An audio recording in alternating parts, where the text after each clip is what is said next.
नमस्कार मित्रांनो, trading psychology part 7 मध्ये तुमच्या सर्वांचं स्वागत आहे. मित्रांनो, आज आपण अशा मुद्द्यावर डिस्कस करणार आहे ज्या मुद्द्याला आपण जास्त सिरियसली घेत नाही, ते म्हणजे ट्रेंड. मित्रांनो, आपल्याला मार्केटमध्ये ट्रेड करण्यापूर्वी ट्रेंड आयडेंटिफाय करता आला पाहिजे. मित्रांनो, शेअर मार्केटचा क्लास केल्यानंतर प्रत्येक जण डायरेक्ट ट्रेड प्लॅन करण्यावर फोकस करतो, परंतु ट्रेड प्लॅन करण्यापूर्वी ट्रेंड आयडेंटिफाय करणं माणूस विसरतो. त्यामुळे मित्रांनो काय होतं की जिथं बाय करायचं आहे तिथं सेल करतो, आणि जिथं सेल करायचं आहे तिथं बाय करतो, आणि जिथं ट्रेड करायचं नाही तिथं ट्रेड करतो. म्हणजे काय, 3 ट्रेंड आहेत: अप ट्रेंड, डाऊन ट्रेंड आणि साईडवेज. अप ट्रेंडला तुम्हाला बायचाच ट्रेड प्लॅन करायचा आहे, डाऊन ट्रेंडला सेलचा ट्रेड प्लॅन करायचा आहे, आणि साईडवेज मध्ये ट्रेड अवॉइड करायचा आहे. आता तुम्ही म्हणाल आम्हाला हे कळतच नाही की ट्रेंड कोणता चालू आहे. तर मित्रांनो, ते पण मी तुम्हाला सांगतो. 50 EMA लावायचा आहे. काय लावायचं आहे?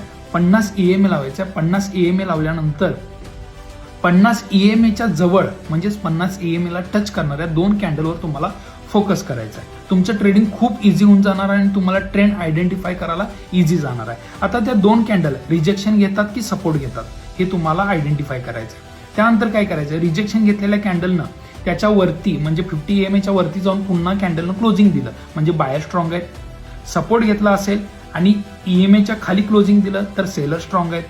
मग तिथं तुम्हाला ट्रेड प्लॅन करता येतो. आणि ज्यांना ॲडव्हान्स लेवलचं म्हणजे ग्रॅब आणि स्वीप ही कन्सेप्ट कळते त्यांच्यासाठी खूप इझी जाणार आहे की 50 EMAचा उपयोग करणं.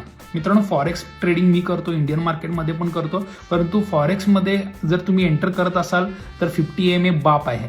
त्याची स्ट्रॅटेजी यूज करा, 2 कॅन्डलवर फोकस करा, ग्रॅब आणि स्वीप आयडेंटिफाय करा. 100% तुम्ही प्रॉफिटेबल होणार आहे. ब्रेकआउटवर ट्रेड करा, काही प्रॉब्लेम नाही. ब्रेकआउट ब्रेकडाऊन सगळं त्या EMAच्या जवळ मिळणार आहे तुम्हाला, आणि ट्रेंड आयडेंटिफाय इझी होणार आहे. मित्रांनो, ही रील नक्की तुमच्या गोंधळलेल्या मित्राला शेअर करा आणि स्वतः तुम्ही लाईक करा. मित्रांनो, बघताय तर लाईक नक्की करा. थँक्यू सो मच, आणि फॉलो करायला विसरू नका.